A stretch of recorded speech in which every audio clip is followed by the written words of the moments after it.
Hello, today I'll be showing you how I created a base for my giant Maw-Krusha model. So first off, I brought these 2 packets of clay from Mr. Diorama Clay. They're from Japan. Pretty cool. They're pretty tough when you first get them. They're like bricks. So you need to mush them up and use your hands to warm them up as you roll them around. And then simply I just stick them onto the base. They're not too sticky, so I might have needed to spend a bit longer to, heat them up or really make them soft. So the problem with that is they will, once they dry, they come off the base. So you can use PVA glue later on to glue them back on. This is a roller from Greenstuff World, Flagstone. I got a few of these, and this seemed perfect. I wet this rolling pin with water, and then I just simply press down over the area I want to roll, and then go to town. So I want it to be pretty damaged and broken, pretty old. I want it to be like a town or a village from the desert that's been, abandoned or destroyed. It doesn't have to be perfect because I'm going to be adding texture paints later on around there. I brought this box of terrain from Games Workshop, and I just stuck them around just to...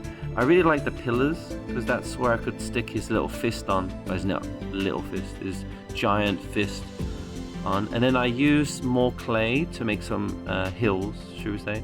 And I pushed down his hind legs to have some indents where his feet could go.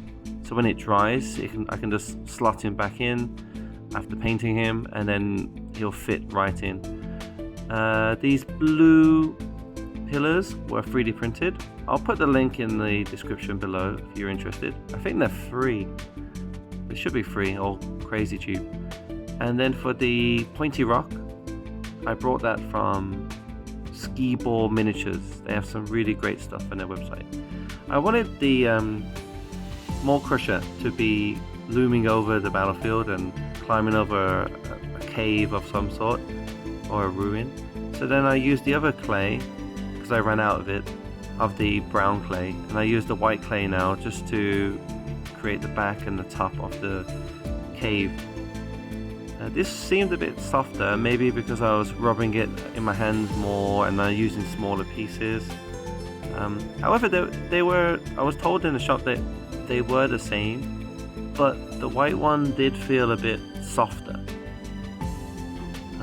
So yeah, that's how that worked. And then what I did, I just because the clay was a little bit wet, I can still squish stuff onto it, and once it dries, the terrain pieces will stay there. So here we go. I'm just testing it out, seeing how it looks. I'm pretty happy with it.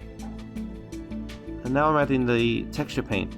So I want it to be really crackly and textured and like a desert base, right? That's not really seeing much water.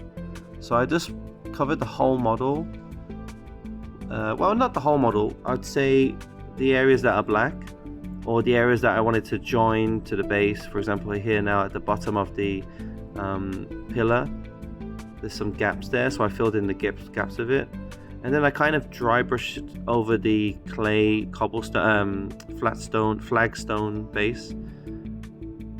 And these bases are for the what are they called? The pigs, the gore grunters. So I did them at the same time. Now I use a hairdryer just to speed up the drying process and increase the size of the cracks. And now I'm starting to paint it with Mornfang Brown. I'm using an airbrush, but you don't really need to use an airbrush, to be honest. So you can even use a rattle can. Find a brown rattle can and a spray can, a rattle can, whatever you call it, and just sparingly spray it and try to show some of the original texture paint below it. I'm doing the same thing here, and I made a mistake. So I forgot this piece here because the Maw-Krusha has 2 fists. So his other fist was like floating in mid-air. And it's flat underneath, so it looks a bit odd. So I just added a bit more. I just did the same thing as before, and then I used Vallejo texture paint to fill in the cracks and just tighten it all up. So I'm going back with Mornfang Brown and going over the areas again, just to tidy it up a bit more and cover that black texture paint. Now Scrag Brown really brightens it up a bit. Again, I just spray it in random areas. Maybe I'm catching the terrain and so on. And here's the finished guy, and I've glued him onto the base now. He's all glued on, you see. And then I gave it a big spray of matte varnish. Now I'm using the airbrush Dawnstone Grey, or Dawnstone, should be just Dawnstone. And I start to spray over the ground and also the statue, the pillar, and I spray on areas just to give it a bit more interest. And there was like maybe some rocks underneath it. This will be covered a bit more later as well with textures and pigments, but just for now I wanted just to go around and brighten up some areas with Risen Grey. And I did this just to increase the interest and add some highlights where the light would be catching it.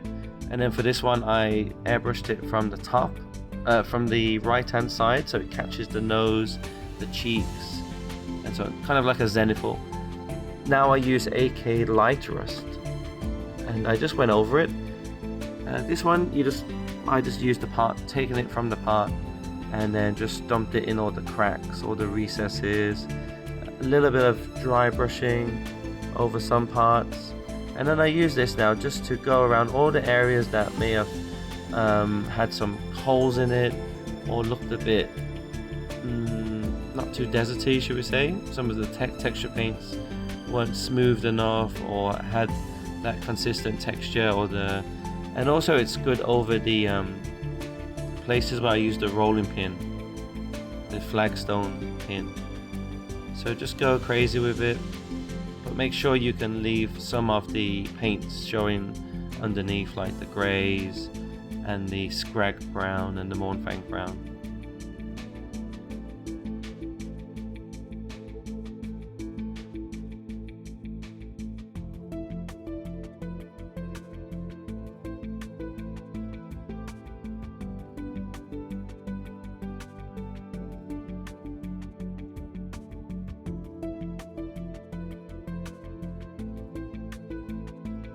So now I use some pigment fixer. This is so important because I never used to use it, and then my base and the floor, my house and everywhere was just covered in pigments. It was a mess.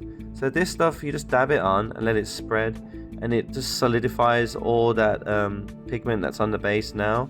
And it looks wet, it looks like you've wrecked it, but once it dries, it stays in place and it looks all dusty and realistic.